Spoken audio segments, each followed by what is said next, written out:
suis ravie de vous retrouver aujourd'hui dans une nouvelle vidéo qui sera un point lecture parce que ça y est, on a passé l'année, on est en 2025 et j'aimerais enterrer un petit peu toutes les lectures que j'ai faites et peut-être vous ouvrir aussi des portes de lecture pour cette nouvelle année. N'hésitez pas à me suivre sur Instagram d'ailleurs pour avoir les avis assez rapidement sur toutes mes lectures en cours. Et puis, j'espère aussi que vous faites de très très bonnes lectures en ce début d'année. N'hésitez pas à me dire en commentaire ce que vous lisez actuellement. Ça m'intéresse beaucoup et j'aimerais bien échanger un petit peu autour de vos lectures et voir ce que vous lisez de votre côté. Voilà, si on a un peu des trucs en commun ou si vous regardez ma chaîne juste parce que, je sais pas, vous vous ennuyez, que vous avez rien d'autre à faire. donc voilà. Moi, pour ma part, écoutez, ça va, toujours un peu claqué. D'ailleurs, il fait un soleil magnifique. Je devrais être au ski, mais je n'y suis pas. Je suis en train de tourner des vidéos, je suis en train de me reposer, me retrouver soufflée parce que vraiment, là, ces derniers temps, ça a été catastrophique. Sur un plan de la santé, ça a été vraiment catastrophique. Heureusement, sur un plan capillaire, j'ai gagné de précieuses minutes de démêlage. Donc, comme vous voyez, en 2025, j'ai abandonné l'idée de me coiffer. Donc j'espère que ça vous dérange pas trop d'avoir cette face en face de vous. Bon bref, on va parler de lecture. Donc j'ai 7 romans à vous présenter. On va commencer par un recueil de nouvelles. Donc c'est pas un roman. Et c'est David Lodge. Alors c'était mon premier David Lodge. David Lodge, c'est un auteur britannique que je ne connaissais pas, mais j'ai quelques livres de lui dans sa palle. Et pour pas prendre de risques, j'ai commencé donc par un recueil de nouvelles. Ça s'appelle L'homme qui ne voulait plus se lever. Et c'est le titre d'une des nouvelles qui compose ce petit recueil, très très court recueil de nouvelles. Dans cette nouvelle en tout cas, David Lodge revient sur un moment de sa vie où il était vraiment en dépression. Il vivait dans une maison où il n'y avait rien qui allait. Il passait un moment un peu down dans sa vie. Et comment vous dire, l'homme qui ne voulait plus se lever, c'est tout simplement l'histoire de l'homme qui du jour au lendemain décide de ne plus se lever. Voilà, il décide de passer sa vie au lit. Et la fin de cette nouvelle, elle est juste tellement cynique, à l'image de tout le reste du recueil de nouvelles, j'ai envie de vous dire, qui est bourré d'humour, qui est bourré c'est une satire de la société, et en même temps, c'est aussi une plume vraiment remarquable, so British, avec des petites piques par-ci par-là, vraiment très sympa à lire, et je pense que je vais continuer à lire du David Lodge parce que j'ai beaucoup aimé. Et il y a aussi des nouvelles qui ne sont pas vraiment autobiographiques, comme par exemple celle d'un metteur en scène qui rate un peu tout ce qu'il entreprend, ou encore celle d'un trio amical, plus. Des petites choses très intéressantes à piocher à droite à gauche, donc vraiment moi je vous conseille David Lodge si vous voulez lire un auteur britannique des années 60 avec David Lodge, donc ça peut être vraiment très très intéressant à découvrir. J'ai ensuite lu L'île. Alors L'île, c'est une romance FF.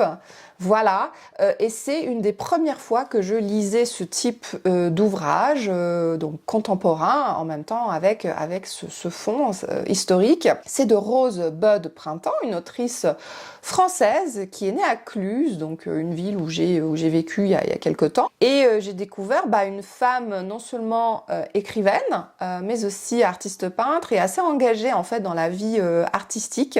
Me semble-t-il aujourd'hui elle vit à Paris.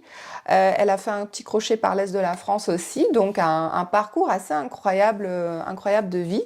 Et une femme aussi qui a une très très jolie plume, une plume très poétique, très sensible, et le personnage principal est aussi artiste peintre. Elle expose dans le sud de la France et elle va faire la rencontre d'un couple d'amis en fait, hétérosexuels, et elle va se lier d'une profonde amitié avec la femme jusqu'au jour où voilà, ça va un petit peu dégénérer, elle va se sentir abandonnée, trahie. Donc c'est un petit peu cette sensibilité et cette femme qui va se livrer à nous entièrement dans ses émotions, dans ces moments un peu loupés de sa vie, et à travers une prose un petit peu atypique, puisque la structure du roman est vraiment atypique par moments. C'est un livre qui est assez difficile à trouver aujourd'hui, j'ai vu aussi, mais si un jour vous tombez là-dessus, vraiment, n'hésitez pas, allez-y, parce que c'est une très très très jolie plume que j'étais extrêmement contente de découvrir. Ça sortait complètement des sentiers battus de ce que j'ai l'habitude de lire. Alors ensuite, j'ai effectué une lecture aussi cet hiver, dans une ambiance hivernale, vraiment sous la neige. J'ai lu Un bûcher sous la neige, donc de Suzanne Fletcher. C'était une lecture commune que j'ai effectuée dans le cadre d'un challenge littéraire, et c'était pas du tout une lecture qui était prévue pour moi. besoin. Je l'ai donc acheté sur liseuse et malheureusement là ça a été un loupé. J'ai pas du tout accroché à la plume de Suzanne Fletcher, dont pourtant l'histoire aurait pu être éminemment plus intéressante si c'était peut-être fait un petit peu différemment. Alors de quoi ça parle? On est avec Corag au Moyen-Âge. Corag, c'est une jeune fille initiée aux arts de manipuler les herbes. Tout comme sa maman, malheureusement, elle est condamnée au bûcher, on le sait dès le départ, elle attend sa sentence pour sorcellerie. Donc elle va raconter à son bourreau ce qui lui est arrivé par le passé, elle lui raconte son histoire et surtout comment elle a dû fuir le nord de l'Angleterre en faveur de l'Écosse où elle a dû se cacher dans une cabane et elle fait la rencontre d'un clan écossais extrêmement violent. Donc elle raconte tout ça à son bourreau et donc on a ce jeu entre une narration à la première personne de Corag qui raconte sa vie et sa romance notamment avec l'un des membres du clan. Une partie aussi épistolaire du bourreau qui parle à sa femme qui lui manque énormément et ce bourreau qui change complètement, qui revire de position un petit peu au sujet de la petite Corag. Alors Corag c'est un personnage certes que j'ai adoré, qui est extrêmement attachante, extrêmement forte, combative et qui en même temps est très sensible et courageuse et qui pardonne toujours. Donc vraiment, elle avait tout pour me plaire. Ce personnage, je l'ai adoré.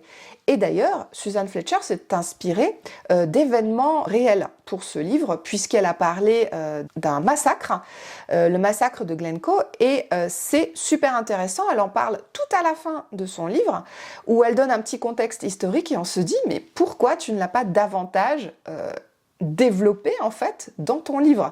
Et c'est ce qui m'a un petit peu manqué, c'est ce contexte historique qui n'est pas assez développé, le maniement des herbes qui n'est pas assez développé. Et puis voilà, il y avait vraiment cette prose aussi à la première personne et des phrases extrêmement larmoyantes, répétitives qui ne m'ont pas du tout embarquée. Donc j'ai commencé à m'intéresser un peu l'histoire vers le milieu du roman lorsqu'elle rencontre ce clan, mais vraiment toute la première partie ça a été un supplice pour moi parce que j'ai juste pas du tout adhéré à la plume, à ce côté tire-larme, vous voyez. Mes compagnes de lecture ont beaucoup aimé cette lecture. Elles avaient aussi des choses extrêmement constructives à dire sur les personnages, certaines choses qui peut-être n'étaient pas tout à fait crédibles ou qui auraient pu être davantage développées. Néanmoins, elles ont beaucoup aimé cette lecture. Donc si jamais vous aimez ces ambiances hivernales avec de la neige, de la sorcellerie, des clans, voilà, je sais pas si vous êtes fan de Outlander par exemple, bah allez-y franchement. Moi j'ai juste pas adhéré à la plume parce qu'il y avait des choses que j'aime pas du tout dedans, mais il y avait des choses très positives aussi. J'ai même bien aimé ce revirement en fait de ce bourreau. Donc non, il y avait des choses très bien, mais voilà, je suis quand même passée à côté du roman parce que je me suis beaucoup ennuyée sur la toute première partie. Ma lecture suivante, c'est Orgueil et préjugés de Jane Austen. Là, pour moi, ça a été plutôt une très bonne lecture. Je ne connaissais pas la plume de Jane Austen, je n'avais jamais lu de livre de littérature classique anglaise, en tout cas écrite par des femmes. J'ai lu très peu de littérature classique anglaise, à vrai dire, à part Shakespeare et peut-être Oscar Wilde.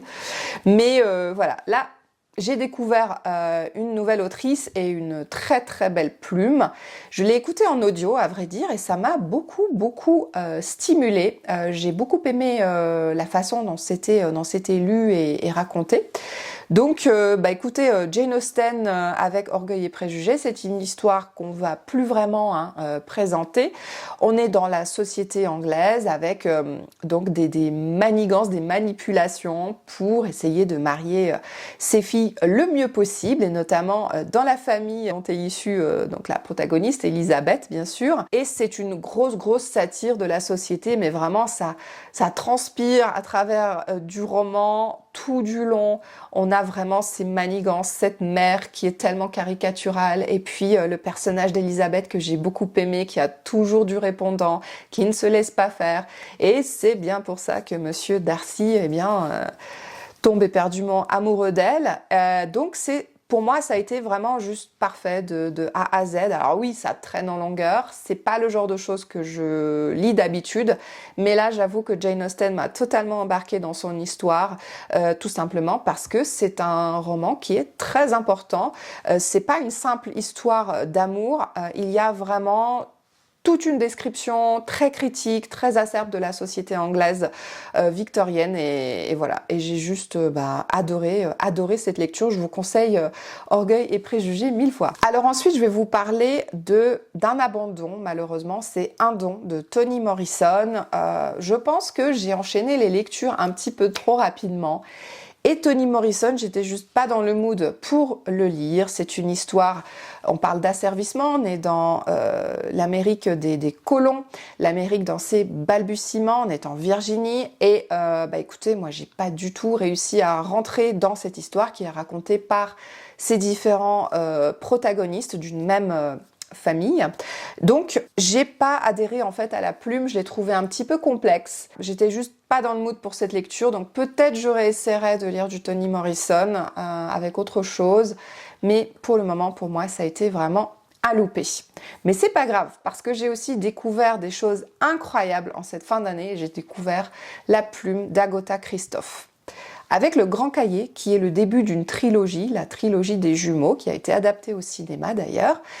Agatha Christophe raconte d'une plume innocente, à l'image des deux jeunes jumeaux abandonnés par leur mère pour être confiés à leur grand-mère durant la guerre, parce que la mère n'arrive tout simplement plus à subvenir à leurs besoins, à tous. Et la grand-mère, c'est une femme qui vit à la campagne, dans une maison totalement délabrée, qui ne prend absolument pas soin d'elle. Elle est avare, elle est bête, elle est méchante et elle ne s'occupe absolument pas de ses jumeaux.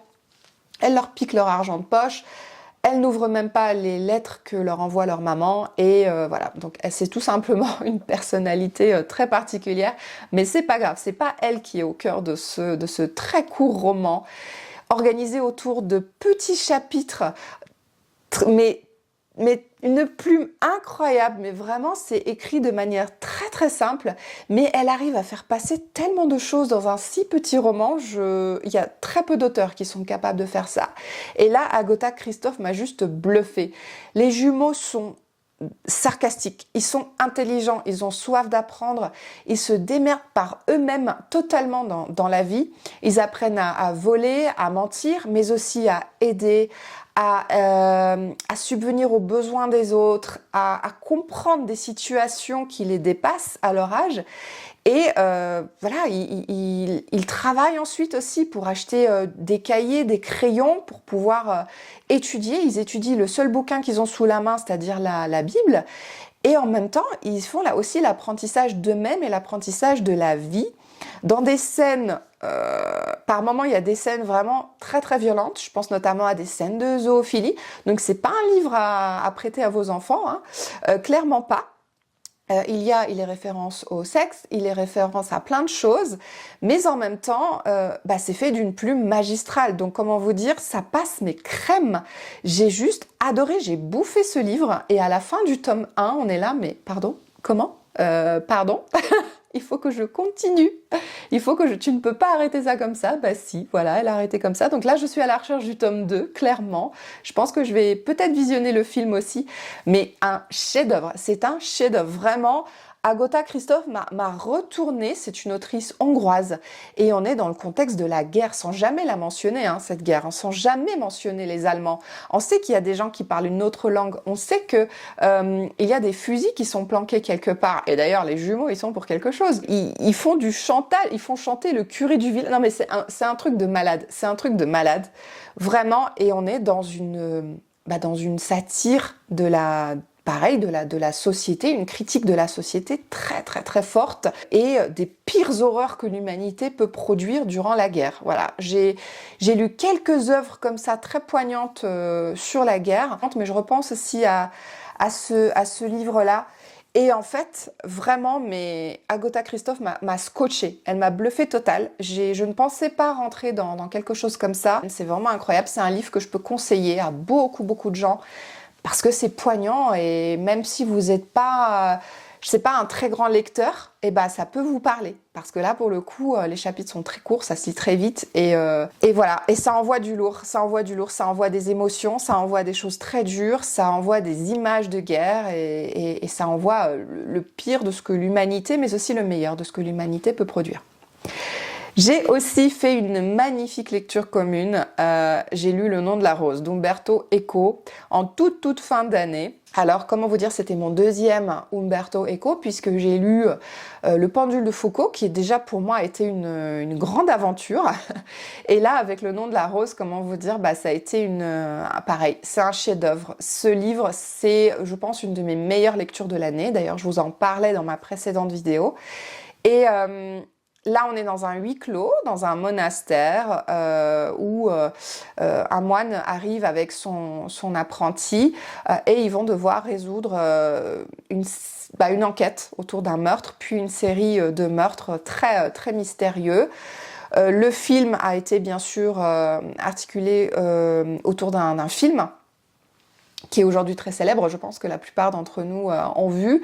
Et c'est vrai que la lecture est fidèle au film, mais alors cette plume d'Umberto Eco, mais vous ne pouvez pas passer à côté, elle est juste magistrale. Umberto Eco a une plume hallucinante, et ça fait tellement du bien de lire un livre de 800 pages si bien écrit, avec zéro faute dans le texte, zéro. Aucune faute d'orthographe, d'accent, d'accord, mais vraiment c'était incroyable, une incroyable lecture où une phrase sur 3 est en latin, donc je vous conseille de vous accrocher quand même. Mais voilà, c'était magnifique. Je peux pas vous en dire plus, je vais même pas raconter l'histoire parce que vous savez de quoi ça parle, mais il y a un contexte historique, il y a des discussions entre les moines autour de la théologie, de la philosophie, des croyances à cette époque-là, des cultes. Il est question aussi de penser sur la vie, sur la mort, sur la vie de Jésus. Il est question de la vie de Jésus aussi à un moment donné. Donc vraiment, ce texte, il s'articule aussi autour de ces pensées, de ces discussions entre moines qui sont absolument fascinantes. Et moi, j'adore ce genre de texte, j'adore ce genre d'ouvrage où j'apprends plein de trucs et où juste je prends un énorme kiff de lecture, où je suis plongée dans une ambiance à huis clos avec des moines vraiment tous plus bizarres les uns que les autres, avec leur travers aussi d'hommes derrière. Et ça, Umberto Eco le raconte, mais juste à merveille. Donc, chef-d'œuvre absolu, je suis tellement contente de l'avoir lu. Je crois que je préfère quand même Le pendule de Foucault, parce que à travers ces thématiques, là, on rejoint beaucoup plus l'occulte, et c'est quelque chose qui me parle davantage, mais voilà, la théologie, bien sûr, je m'y intéresse aussi un tout petit peu, et j'ai juste pris un énorme kiff de lecture. Donc, moi, je vous le conseille, mais c'est une lecture extrêmement ardue, soutenue, difficile, et voilà, il faut s'accrocher, c'est un gros bébé, c'est un livre qui me faisait très peur, mais finalement, voilà, je suis bien concentrée, je suis rentrée dedans, et j'ai réussi à me plonger dans cette merveilleuse plume qui est la plume de Umberto Eco. Voilà, écoutez, c'en est tout pour cette vidéo point lecture. J'espère qu'elle va pas durer 1 million d'années. Et écoutez, dites-moi si vous avez déjà lu quelque chose de Umberto Eco, sachant qu'il a écrit plein d'autres choses, à reculons, comme une écrevisse, etc. Bon bref, j'en ai quelques-uns moi dans ma palle. Et dites-moi aussi si vous avez lu Un bûcher sous la neige, peut-être que vous avez un avis complètement opposé au mien, et c'est fort possible que vous l'ayez d'ailleurs adoré, parce que ce livre a de très bons retours. Et peut-être aussi vous ne connaissiez pas David Lodge et vous souhaiteriez que j'en lise davantage. Donc écoutez, faites-moi savoir ça en commentaire. Et puis moi, pour ma part, je continue mes petites lectures. Je pense que je vais pouvoir vous faire un autre petit point lecture là d'ici la fin du mois, ou peut-être début février. Et je vous embrasse très fort. Je vous dis à tout bientôt dans une nouvelle vidéo. Faites de très bonnes lectures et à bientôt. Ciao!